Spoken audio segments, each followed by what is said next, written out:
رمضان تجلى وابتسم طوبى للعبد إذا اغتنما. Assalamu alaikum wa rahmatullahi wa barakatuh. Characteristic number 25, good companionship. It's good to be back. Alhamdulillah, we've been gone for a few days, have some special guests. But inshallah, we're back. As we said, number 25. We begin with a hadith that is narrated in Bukhari and Muslim. The Prophet ﷺ, he began the hadith by saying that the case of the good companion and the bad companion is like that of the seller of musk and the blower of bellows, or an ironsmith. So the Prophet ﷺ is saying this basically, and he's saying that as for the seller of musk, You can walk in, this perfume seller can probably give you something for free. You can get a free sample. You can buy something from him, or you just walk out satisfied, pleased, or your clothes smell like some type of perfume or cologne. and as for the blower of the bellows, Now this is the example of the bad friend.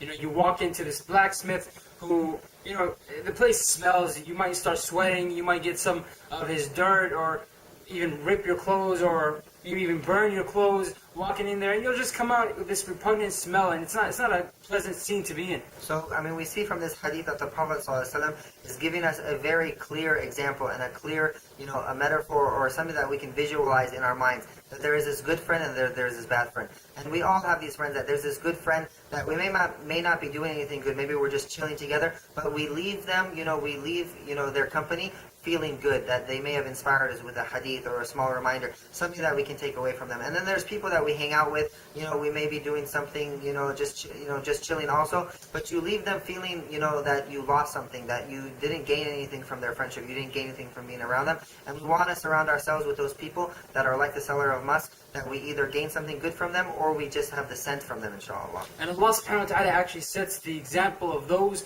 who will be regretful on the Day of Judgment. They will regret befriending some people who took them away from the straight path of Allah subhanahu wa ta'ala. He says in Surah Al-Furqan, chapter number 25, verses 27 through 29, أعوذ بالله من الشيطان الرجيم. وَيَوْمَ يَعَضُّ الظَّالِمُ عَلَى يَدَيْهِ يَقُولُ يَا لَيْتَنِي اتَّخَذْتُ مَعَ الرَّسُولِ سَبِيلًا يا ويلتى ليتني لم أتخذ فلانا خليلا لقد أضلني عن الذكر بعد إذ جاءني وكان الشيطان للإنسان خذولا. And remember the day when the wrongdoer will bite his hand and say, Woe to me, would that I have taken a path with the messenger. Woe to me, if only I had not taken so-and-so as a friend. He had led me astray from this reminder of the Qur'an after it had come to me. Subhanallah, you can be in complete regret. That's why the Prophet ﷺ says in the very famous hadith found in Imam An-Nisai's book, Al-Mar'u ma'a man ahab, that the person will be resurrected on the Day of Judgment, on Yawm al-Qiyamah, with the person they love. So if you're loving and sharing the companionship of those who are good, then they will only, over time, it will only make you good, inshallah. But if you're always around those who are bad, always around them, then over time, even if you're the best person, you will eventually end up just like them, and they will influence you, and you'll be resurrected with them. And that's why we try to be among the people who remember the Prophet Muhammad ﷺ, who know about the Sahaba, who know about the good Muslims in the community, who try to be with them as much as possible, so that not only can we benefit from them, but we can be resurrected with them on the Day of Judgment. And we'll share with you a beautiful story that happened during the Abbasid period, about 200 years after the Hijrah. The story is narrated by the Khalifa at that time. So he was narrating that there were 3 friends, and that these 3 friends, they were like one soul, that you couldn't separate them. And so the first friend is going to be a little confusing, so you're going to have to follow along. The first friend, alright, he was in dire need. His wife came to him complaining that we don't have any money, so he wanted to borrow some money so he could give it to his wife. So he asked his friend, the second friend, if he could have some money. So he sent him the next day a sealed bag with 1,000 dirhams in it. So the first friend borrowed from the second friend, right? And then subhanAllah, after he received the bag, he was in the masjid, and while he was there, he received a message from the third friend that he needed some money also. So he had the sealed bag, not even opening it, he sent the bag to his third friend. So it went from the first person asked, it went from the second friend to the first friend, and then the first friend, he sent it to the third friend. So then he was afraid. It's like That was confused, confusing, but go right? on. So then he was afraid of going back home to his wife because, she was expecting to bring him money. So he basically stayed at the masjid. And then the following day, he came home and he was expecting her to be angry with him. Basically, she was happy, and so he didn't know why. Because the friend that had sent him the money was now at his house. And so he was asking him, and then, subhanAllah, he had the same bag that he had sent to him. It was with him now. So he was asking him, he's like, because he's confused at what happened. So basically, he told him the story about how, you sent me the money and then I sent it to my friend. And when the second friend sent him the money, that was all he had. So he contacted the third friend asking him for money. So the third friend, when he received the bag,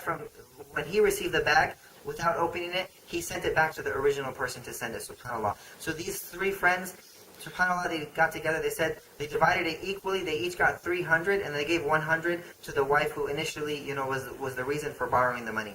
And so subhanAllah, the Khalifa, as he said, is the one that was narrating that. He heard about this story, so then he brought the first person that asked, he brought him in, he explained the whole thing, and he said, subhanAllah, this is friendship, how strong it is. So he gave 2,000 dirhams to each of the three friends, and he gave 1,000 dirhams to the wife that initially, had asked for this. So subhanAllah, we look at this story and we see that this is true friendship, that we favor our friends over ourselves. We have friends, that we call them, they're our homies, they're the people that we can count on, but in times of need, in times of dire situations, that's when they leave us. But we want true friends who, whether it's good or whether it's bad, that they're always supporting us. Got your back. They always got your back. So the story is amazing, and if you didn't understand it, go back and rewind. Inshallah, you'll be able to understand it the second time around. But it's a very great example, explaining to us how, subhanAllah, companionship is a benefit not only to families, but even to society. One of the people shaded under the shade of Allah subhanahu wa ta'ala are two people who meet for the sake of Allah subhanahu wa ta'ala and they depart for the sake of Allah subhanahu wa ta'ala. And subhanAllah, there are certain people that you have, maybe friends that you don't see all the time, but subhanAllah, when you meet, you feel like you've never been apart, and you know each other, maybe you don't even talk that much. There might be friends that you talk to every single day, but you don't really know them. And then there's certain people that you meet, you only see them, once a week, once a month, maybe even once a year, maybe every couple of years, but when you come back together, it's like you never left, and you have this true sense of friendship between each other. So these are the types of friends that we need to keep in our life. And inshallah, we can be from these, from the people that choose them. First of all, we will be like the seller of musk, that will have the good scent, and inshallah, we will be shaded under the shade of Allah subhanahu wa ta'ala on Yawm al-Qiyamah. So to help you get through Ramadan each and every day, check out the Masters on a page to get your daily dose.